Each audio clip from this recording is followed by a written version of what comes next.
Olá, meus irmãos, dando sequência à nossa exposição sobre o sermão profético em Mateus 24, e hoje nós vamos pensar um pouquinho os versos de números 9, 10 e 12, tá bom? O verso de número 9, Jesus prossegue dizendo: Então vos hão de entregar para seres atormentados, e matar-vos-ão, e sereis odiados de todas as gentes por causa do meu nome. Percebe? Jesus mais uma vez usa a expressão e o pronome referente na segunda pessoa do plural. Vos hão de entregar para seres atormentados. Essa expressão vos indica claramente os ouvintes originais, ok? Nós entendemos que o contexto de perseguição, de tormentos, né, era uma realidade ah, patente nos dias ali do século I, especialmente antes da queda de Jerusalém e do templo judaico no ano 70 depois de Cristo. Percebam que Jesus está respondendo uma pergunta judaica e ele está tratando especificamente com o povo judeu. De fato, a perseguição começou entre eles. No capítulo anterior, capítulo 23, verso de número 34, Jesus confrontando os escribas e os autores da lei, ele diz assim: Portanto, eis que eu vos envio profetas, sábios e escribas, e a uns deles matareis e crucificareis, e a outros deles açoitareis nas vossas sinagogas, e os perseguireis de cidade em cidade. No verso 37, Jesus continua: Jerusalém, Jerusalém, que mata os profetas e apedrejas os que te são enviados. Percebam que são expressões que tinham realidade com aquele contexto. Entendam também que a perseguição ela deu-se início de antemão entre os próprios judeus. Os judeus estavam se convertendo ao cristianismo, conhecendo a fé cristã, e, portanto, os seus compatriotas, seus amigos, e por que não dizer, né, descendo um pouquinho mais, os seus próprios familiares, as pessoas de casa, seus parentes os perseguiam. Por quê? Porque cumpre-se na íntegra o que Jesus falou. Vocês serão atormentados, serão mortos e sereis odiados de todas as gentes por causa do meu nome. Tem a ver com o contexto de perseguição. Primeiro, começa com o povo judeu. Vocês sabem que, de fato, isto aconteceu. Basta nós recorrermos e darmos uma passada muito rápida no livro histórico de Atos. Veja, por exemplo, o capítulo 4, verso de número 3, que diz assim, Lucas narrando, né? E lançaram mãos deles e os encerraram na prisão até ao dia seguinte. A perseguição era uma realidade comum na igreja do século I, naqueles dias.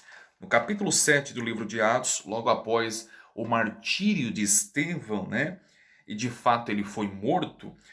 O capítulo 8 do livro de Atos diz assim: E Paulo também consentiu na morte dele. Ora, na morte de quem? De Estevão, né? E fez-se naquele dia uma grande perseguição contra a igreja que estava em Jerusalém, e todos foram dispersos pelas terras de Judéia e de Samaria, exceto os apóstolos. Note e compreenda que a perseguição estava cumprindo o que de fato Jesus tratou aqui na sua profecia em Mateus 24, verso de número 9. A perseguição era uma realidade que todos nós já estamos carecas e cientes de saber. Mas note que a perseguição também não era uma realidade apenas ali entre os judeus. Não era apenas judeu que perseguia judeu pelo fato de ser cristão. Mas a perseguição também tinha relação com o Império Romano. O Império Romano perseguiu, atormentou, torturou, crucificou muitos crentes. O século I foi marcado por ferrenha perseguição, especialmente no tempo do imperador romano Nero César, que teve ali no poder entre 54 a 68 depois de Cristo. Nero promulgou uma ferrenha perseguição, especialmente quando ele lançou fogo na capital do império e colocou a culpa nos primórdios cristãos.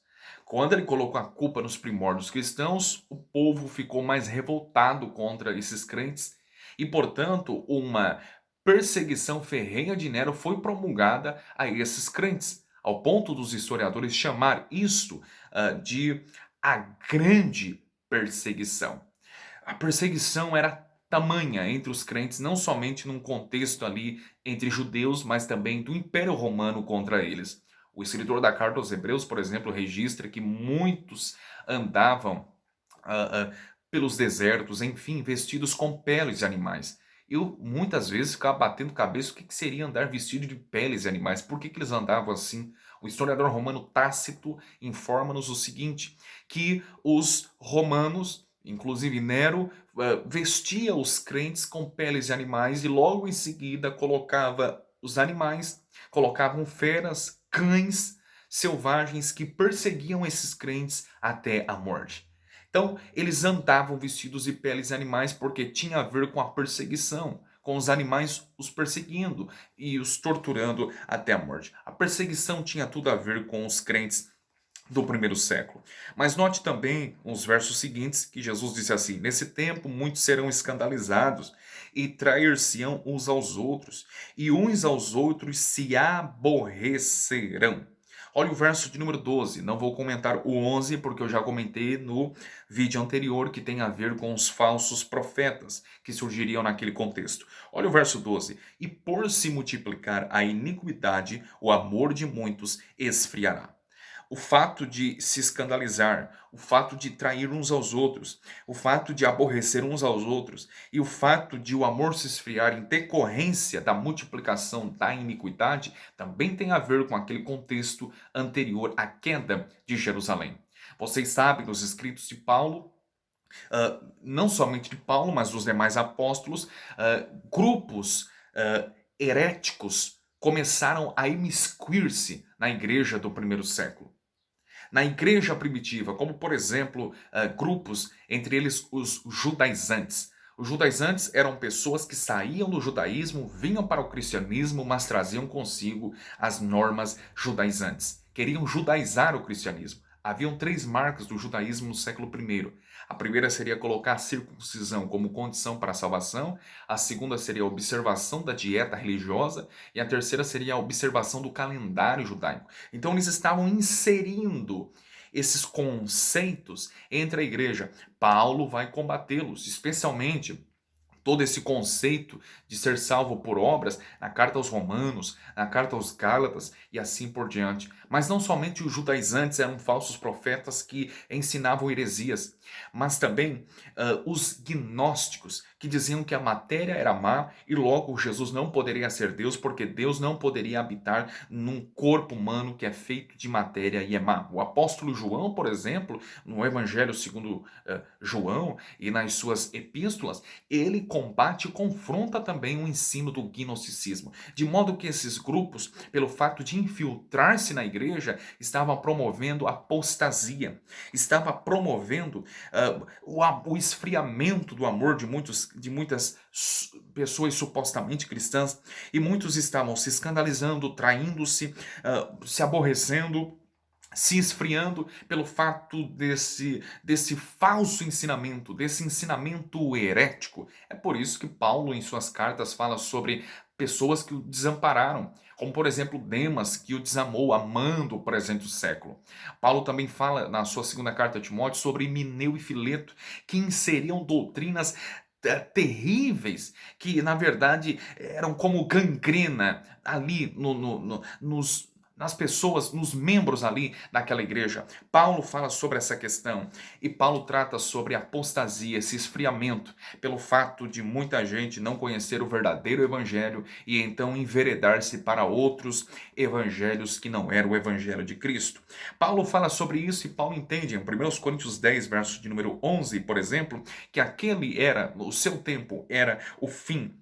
dos séculos. Veja bem o que Paulo disse. Ora, tudo isso lhe sobreveio como figuras e estão escritas para aviso nosso, para quem já são chegados os fins dos séculos.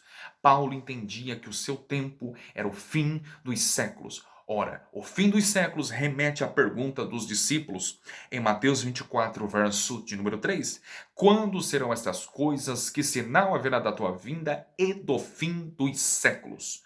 Note, não é e do fim do mundo, como nós já vimos, mas fim dos séculos. Ou seja, era o término, era o fim dessas da participação exclusivista dos direitos pactuais da nação judaica e a abertura das bênçãos pactuais para o mundo gentílico.